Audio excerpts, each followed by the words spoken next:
sini kami akan membahas tentang constitutional engineering. Sebelumnya, perkenalkan nama saya Maria Tri Astri Lestari dengan NIM 13124039. Nah, poin pertama, kami akan membahas tentang sejarah dan definisi constitutional engineering. Definisi dari constitutional engineering ialah constitutional engineering atau rekayasa konstitusi adalah suatu pendekatan sistematis dalam merancang, memodifikasi, membentuk, dan menerapkan struktur serta proses kelembagaan dalam suatu negara agar dapat mencapai tujuan tertentu, seperti stabilitas politik, perlindungan hak asasi manusia, demokrasi yang berfungsi, dan membangun berkelanjutan.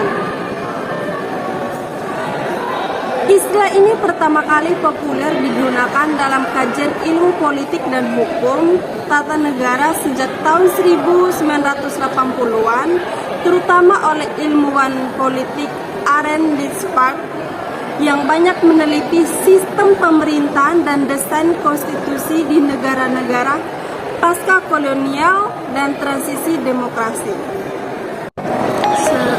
Selanjutnya, secara historis konsep rekayasa konstitusi lahir dari kebutuhan negara-negara yang mengalami transisi sistem politik, baik dari otoritarisme menuju demokrasi, dari sistem kolonial menuju sistem independen, atau dari sistem konflik menuju perdamaian.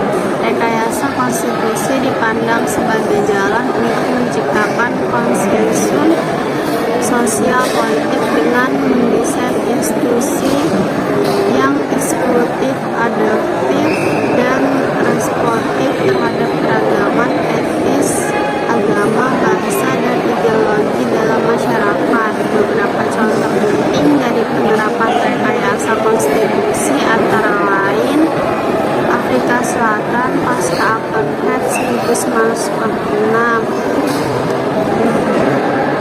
Timur Leste pasca kemerdekaan, dan Indonesia pasca reformasi 1999-2002 melalui amandemen Undang-Undang 1945. Penerapan konstitusional engineering di Indonesia setelah reformasi pada tahun 1998, Indonesia menjadi salah satu negara yang secara aktif melakukan rekayasa konstitusional sebagai respon atas krisis legitimasi dan otoritarianisme masa Orde Baru. Penerapan konstitusional engineering di Indonesia sangat tampak dalam 4 kali amandemen Undang-Undang Dasar 1945, yaitu lebih tepatnya pada tahun 1999 sampai 2002. Tujuan dari amandemen tersebut antara lain membatasi kekuasaan presiden, yaitu check and balance, memperkuat lembaga legislatif DPR dan DPD, menjamin perlindungan HAM, yaitu dimasukkannya pasal-pasal HAM secara eksplisit, memperkenalkan pemilu langsung untuk presiden dan kepala daerah. Berikutnya contoh kasus penerapan. Yang pertama, membentuk Mahkamah Konstitusi (MK). Didirikan melalui amandemen ketiga UUD 1945 tahun 2001. MK berfungsi untuk menjaga kemurnian konstitusi, menyelesaikan sengketa hasil pemilu, membubarkan partai yang bertentangan dengan konstitusi, serta menguji undang-undang terhadap UUD Ini adalah bentuk nyata dari desain kelembagaan baru hasil rekayasa konstitusi. Yang kedua, pemilu langsung dan desentralisasi. Pemilu langsung untuk memilih presiden, gubernur, bupati, dan wali kota merupakan hasil dari constitutional engineering. Demikian juga dengan penguatan otonomi daerah yang memberikan kewenangan luas kepada pemerintah daerah untuk mengatur urusan sendiri sesuai prinsip demokrasi lokal. Yang ketiga, membentuk Dewan Perwakilan Daerah atau DPD. DPD dibentuk untuk menampung aspirasi daerah dalam sistem legislatif nasional, meskipun masih dibatasi kewenangannya. Untuk keberadaan DPD adalah upaya untuk menciptakan bikameral yang lebih representatif. Ketiga, yaitu kesimpulan kelompok tentang evaluasi constitutional engineering di Indonesia.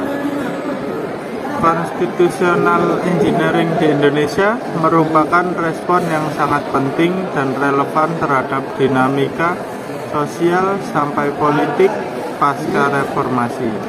Upaya amandemen Undang-Undang Dasar Negara Republik Indonesia tahun 1945 dan pembentukan lembaga baru menunjukkan bahwa negara berusaha membangun sistem dan pemerintahan yang demokratis, adil, dan akuntabel.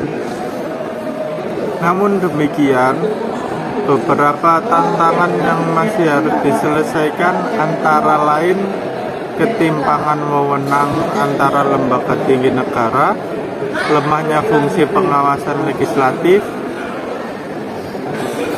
belum optimalnya peran DPD dalam pengambilan keputusan nasional, dan masih tingginya praktik korupsi dan politik transaksional. Maka dari itu, rekayasa konstitusional tidak berhenti hanya pada perubahan norma hukum, tetapi harus disertai dengan budaya politik yang demokratis dan partisipatif. Kualitas pelaksanaan konstitusi sangat tergantung pada aktor politik dan masyarakat sipil yang mendukung sistem demokrasi substantif. Dengan demikian yang dapat kami sampaikan dari kelompok 4 untuk tugas UAS Hukum Tata Negara kali ini. Terima kasih kepada Bapak dan Ibu dosen dan teman-teman yang sudah menyimak hingga akhir. Mohon maaf apabila ada kekurangan dalam penyampaian. Wassalamualaikum warahmatullahi wabarakatuh.